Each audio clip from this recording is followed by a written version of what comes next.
The stones remember before people do. They remember weight before names, pressure before banners, the way footsteps settle into dust and don't quite leave. I am not a wall, not a throne, not a city. I am a narrow bend of riverbank where reeds grow crooked and the water slows just enough for reflections to hesitate. Long before anyone thought this place mattered, animals crossed here. Traders rinsed their hands here. A boy once dropped a clay cup and cried until his mother laughed and told him the river was hungry. Years later, men came who did not laugh. They did not camp here because it was beautiful. They came because the river narrows at my waist, because the mud grips sandals, because sound carries strangely at dusk. They came because whoever held this bend controlled what moved past it. Grain, messages, people who hoped not to be noticed. I watched them arrive in fragments. A man with ink-stained fingers who kept rubbing his hands together as if the water could wash away numbers. A woman whose hair was bound too tightly, her eyes fixed on the far bank as though something there had already accused her. Soldiers who did not sing. That was the first thing I learned to fear. Silence shaped like discipline. No one announced history. No one said this would matter later. At night, they slept in uneven turns. I listened to breathing, to the small human sounds that never make it into chronicles. Someone whispered a name again and again, like testing whether it still belonged to them. Someone else laughed once sharply and then went quiet, as if embarrassed by the sound. The river kept moving. I did not stop it. I never do. By morning, the air had changed, not with shouting or horns, but with attention.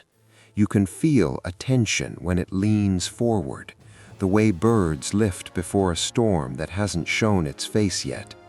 Men adjusted straps, checked knots they had tied perfectly the night before. A commander, older than the others, his voice already worn thin, stood where my bank curves inward and stared at the water as if it might answer him. He did not ask it for victory. He asked it for time. That surprised me. Most men want outcomes. He wanted delay, a slowing.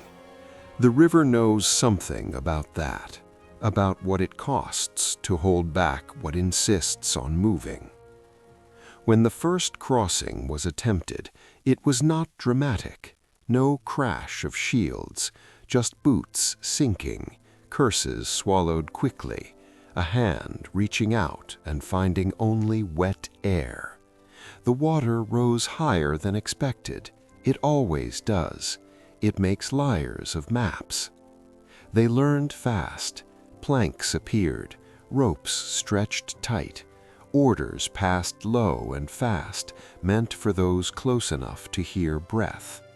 From the far side, figures watched without approaching, as if waiting for a signal that hadn't been agreed upon yet. This is how turning points begin, not with impact, but with hesitation. Someone slipped and went under. Not long, long enough. When he surfaced, coughing, the sound carried farther than it should have. Heads lifted. A line tightened somewhere beyond my view.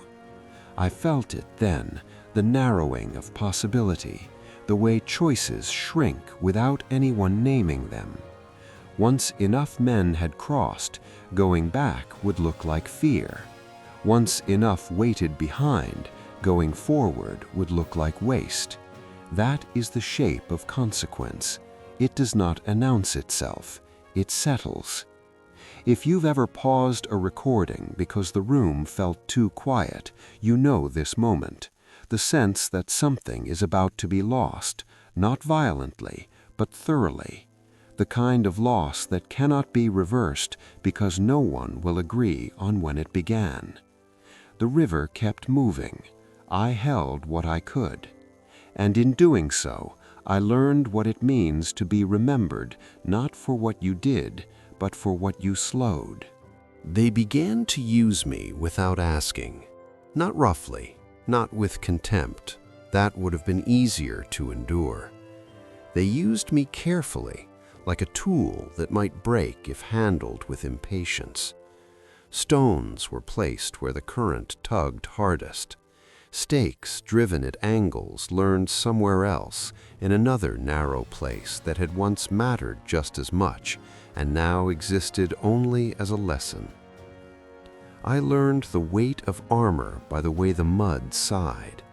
Every step pressed memory into me, the shallow prints of scouts, the deeper, hesitant marks of men carrying more than their bodies, bundles of dried grain, wrapped shields, letters folded until the creases nearly tore. One man knelt to rinse blood from his fingers. It was not his. He stared at the water until his reflection fractured, and then looked away, as if ashamed of how easily it disappeared. Across the bend, movement gathered without crossing, a patience that felt practiced. I could sense them the way I sense drought before it arrives. The air thinned. Sound traveled too cleanly. A cough echoed longer than it should have, like an accusation. Orders changed shape as they passed from mouth to mouth, not louder, simpler. Words shaved down until only function remained. Hold, wait, not yet. Someone argued once, quietly, urgently, and was answered with a look rather than a reply. After that, no one argued again. I have been a boarder before. Borders are not lines. They are agreements sustained by fatigue. The men on this side began to understand that. They stopped glancing back. That is when I knew retreat had already become something else. Not impossible, just unthinkable. It happens that way. No trumpet announces it. You simply notice that the path behind you feels longer than it did yesterday. When the first bodies fell nearby, not into me, but close enough for warmth to bleed into the air, I felt the change ripple outward. Death is not loud at first. It is administrative, a reallocation of space, a hand that no longer tightens its grip when the current pulls. They did not shout victory. They did not chase. They reset, moved the planks, tightened the ropes, dragged the unusable aside. The efficiency unsettled me more than panic would have. Panic is temporary. This was sustainable. One man sat with his back against a stone and began counting under his breath, not enemies, heartbeats. When he reached a certain number, he stood, nodded to no one, and stepped forward to replace another who did not ask to be relieved. That exchange, so quiet it barely disturbed the water, was the closest thing to ceremony I witnessed. From the far side came a different sound now, not movement, not orders. Confusion has a tone when it tries to stay disciplined, a pause too long, a command repeated with slight variation, as if clarity might emerge through insistence. Time stretched. That was the true work being done here, not killing, stretching. I felt it in the current, slowed by debris no one bothered to clear yet, in the way shadows lingered longer at the same angle, in the impatience of insects that rely on predictability and found none. Someone stepped into me deliberately, without urgency, and stood there until the water reached his knees. He closed his eyes.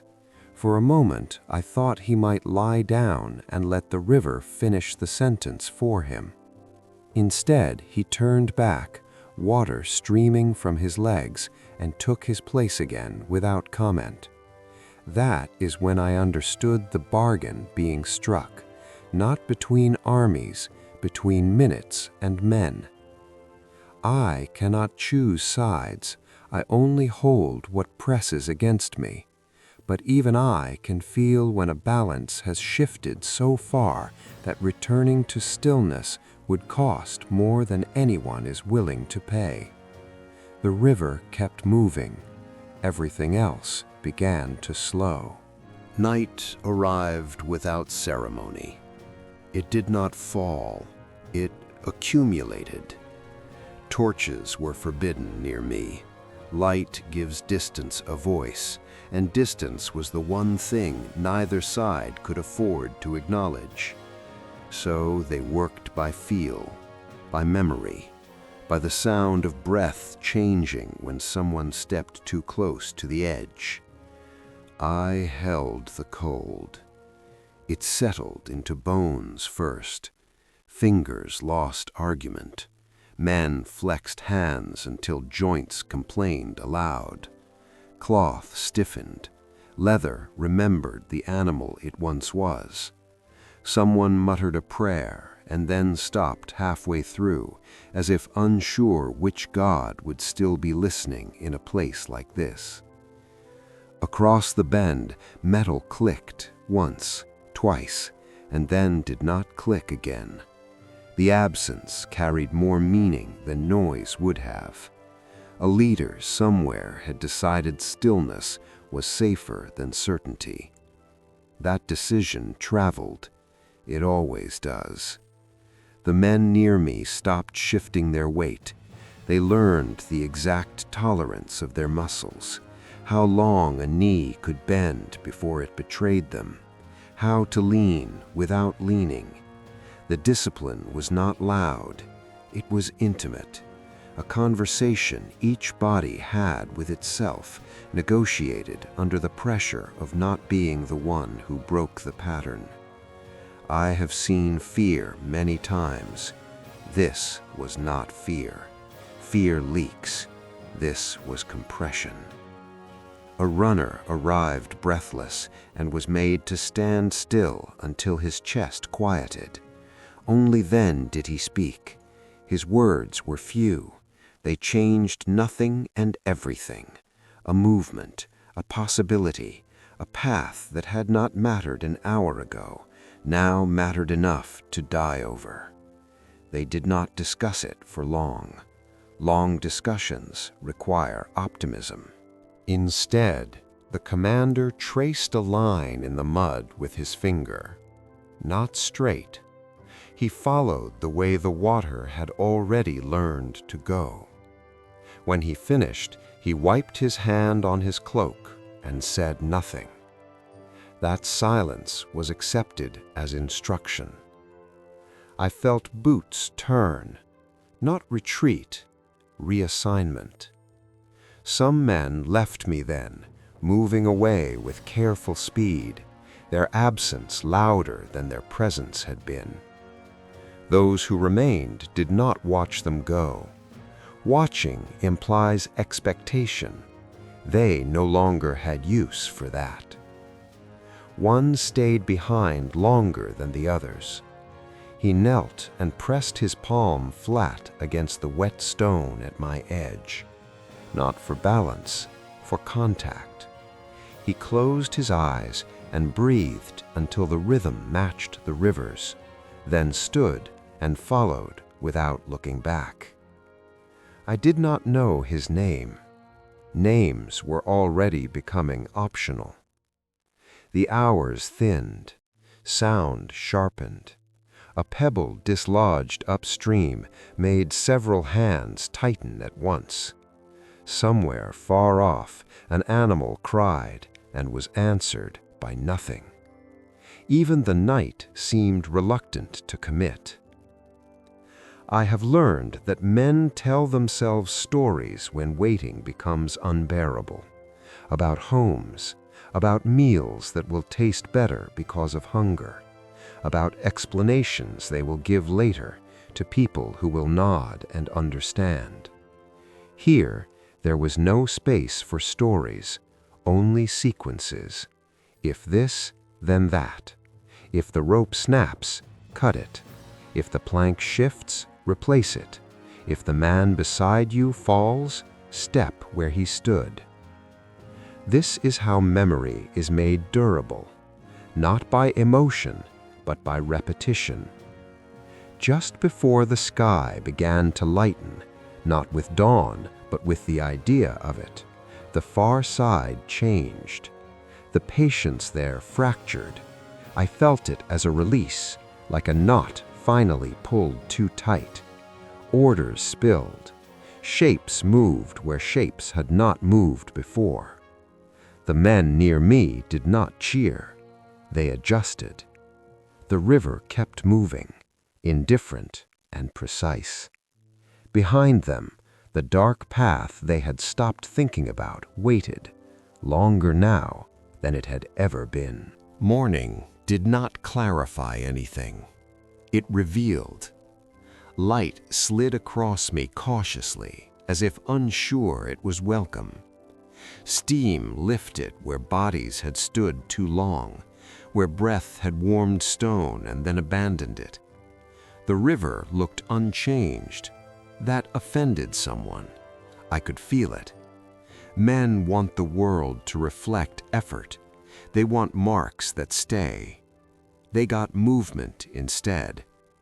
From the far side, it came in layers, not a charge, a pressure, the kind that does not rush because it believes there is nowhere else to go. Shields pressed forward, feet followed because they had to. Those in front did not look back. Those behind did not look ahead. Each man occupied a slice of obligation no wider than his shoulders. The first clash did not happen in me. It happened above my reach, where wood met wood and breath was knocked loose. But the consequences slid down quickly. Blood makes water impatient. It refuses to stay where it falls. They did not step into me this time by accident. They used me to reset distance. A half step back, a planted heel, a shove timed with the current's pull. Men learned my rhythm the way sailors learn wind, not to dominate it, but to steal a little help where they could. One slipped and was hauled up without ceremony. Another did not slip and still went under, dragged by a hand that needed something to hold. When he surfaced, his helmet was gone. He did not reach for it. He went back in. This was no longer about holding. It was about choosing where to stand when standing everywhere became impossible. From somewhere behind, a horn sounded and then cut off mid-note. Not silenced, interrupted. The sound bent oddly around the bend and arrived fractured, as if unsure of its own purpose. The men nearest me did not look toward it. They had learned that attention spent elsewhere was a luxury. A messenger tried to cross and was turned back with a shake of the head. Not now. The decision was not explained. It did not need to be. Everyone understood the cost of rearranging bodies once they had learned each other's weight. I have carried silt for centuries. I know what happens when too much weight settles in one place. Something gives. Either the ground shifts or the water finds a new way around it. Here, neither happened. Instead, men adjusted themselves to the narrowing. They angled shoulders, shortened steps, made themselves smaller without shrinking. This is not something bodies are taught to do. It is something they discover when there are no other options left to test. By midday, the air tasted of metal and heat. The river kept moving, carrying away what it could, leaving the rest to pile up where it fell. No one spoke of relief. No one asked how long. They had stopped counting time in units that could be shared. Each man now measured only the space directly in front of him and the breath required to hold it. Everything beyond that had already slipped past, downstream, beyond retrieval. By then, Time had thinned to a habit. Not hours, not even moments, just the repeated decision to remain where you were already standing. The river noticed the change before the men did. Bodies move differently when they no longer expect relief. Weight settles, steps shorten, balance becomes something guarded, like a secret. The water met resistance more often now, legs planted with intention rather than reflex. I pressed back, not out of malice, but because pressure invites reply. Somewhere beyond the bend, something had gone wrong. Not loudly, no collapse, just an adjustment that failed to arrive when expected.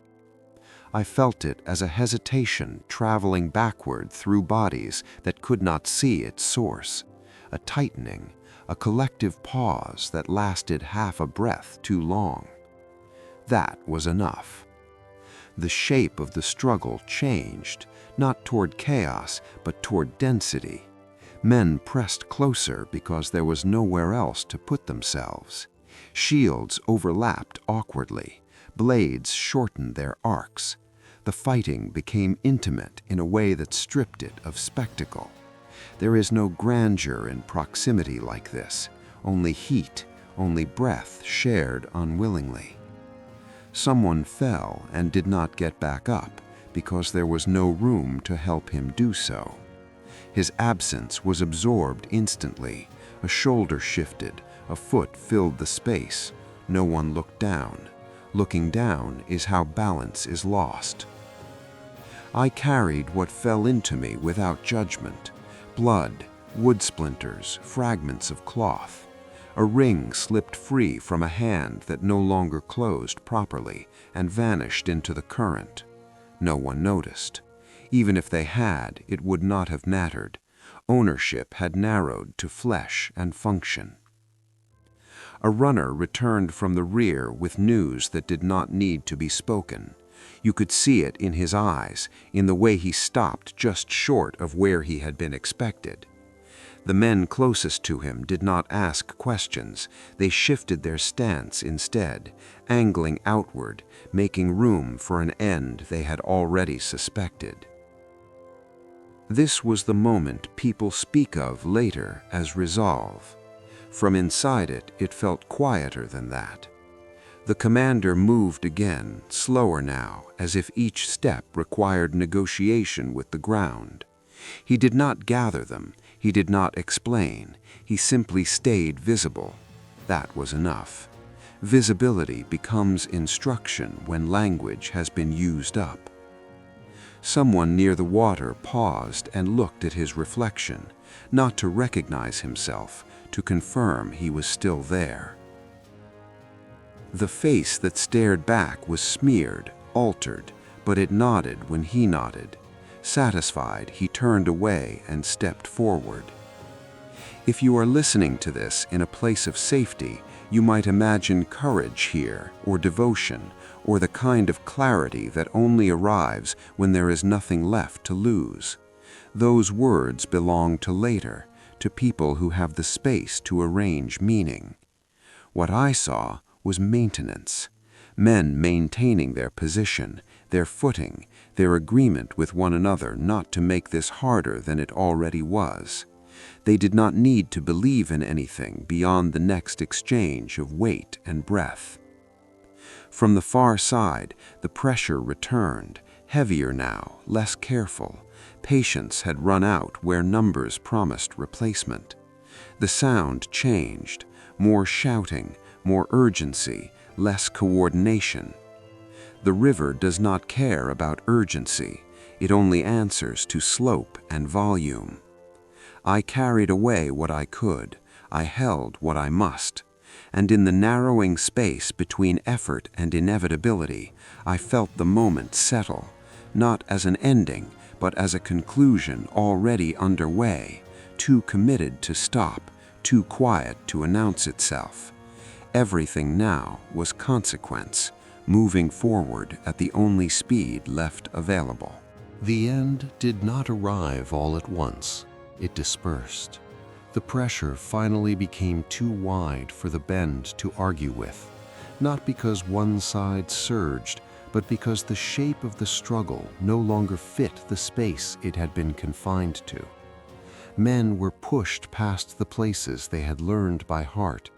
Footing failed not from weakness, but from crowding. The river rose higher around legs that had grown used to where the water should stop. Someone shouted a name that no longer had an owner. Another voice answered out of habit, then went quiet when the habit found nothing to attach itself to. I carried more now than before, not faster, just more. The current darkened and cleared and darkened again. It did not linger. Rivers never do. That is their mercy and their cruelty. The commander fell where the bank curves inward. Not dramatically. He slipped, caught himself, and then failed to rise because 3 bodies leaned into him at once, each needing the same inch of ground. His hand closed on stone, on me. He did not look surprised. He had already spent whatever emotion that moment might have required. Around him, the shape dissolved into fragments, small circles of resistance forming and breaking apart, men fighting not for ground, not for time, but because stopping would require an explanation they no longer had the breath to give. From the far side, distance returned as a weapon. Arrows make no agreements with footing. They arrive from elsewhere, indifferent to what stands between. When the first fell among them, the sound was almost delicate, a tapping, a strange rain. Those who still stood pressed closer together, not for defense, but for recognition, to know who was still there by the warmth of proximity, by the pressure of a shoulder that answered back. I felt fewer steps now, heavier drops. The river widened its voice to fill the quiet left behind. When it was over, when movement became something remembered rather than enacted, there was no sound of triumph, only breathing where breathing still happened, and then not even that. The far side waited before advancing, as if uncertain what permission looked like. Eventually, they crossed. They did not look at me much. Victory rarely does. They stepped around what remained, careful not to linger where the ground still felt unwilling to forget.